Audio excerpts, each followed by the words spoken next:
بسم اللہ الرحمن الرحیم۔ حضرت لقمان اپنے بیٹے سے فرماتے ہیں، نمبر 1، خدا کی معرفت حاصل کرو اور اسے اچھی طرح پہچانو۔ نمبر 2، جو بات کسی سے کہو اس پر خود بھی عمل کرو۔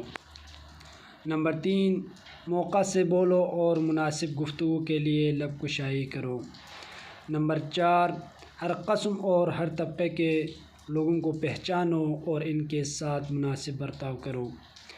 نمبر 5، اپنا راز کسی سے نہ کہو۔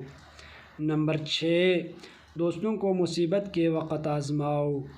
نمبر 7، دوستوں کا امتحان فائدہ اور نقصان دونوں حالتوں میں کرو۔ نمبر 8، ہر شخص کے حق کو پہچانو۔ نمبر 9، نافہم عورتوں پر بھروسہ نہ کرو۔ نمبر 10، عورتوں اور بچوں سے راز نہ کہو اور کسی کی چیز میں طمع و لالچ نہ کرو۔ نمبر 11، جو نہ جانتے ہو اس میں رہبری کی کوشش نہ کرو۔ نمبر 12، اپنے کاموں کو سوچ سمجھ کر کرو۔ نمبر 13، اپنے بچوں کو تیر اندازی اور سواری کی مشق کراؤ۔ نمبر 14، رات میں آہستہ آہستہ باتیں کرو تاکہ کوئی تمہارا دشمن تمہاری بات سن کر تمہیں نقصان نہ پہنچائے۔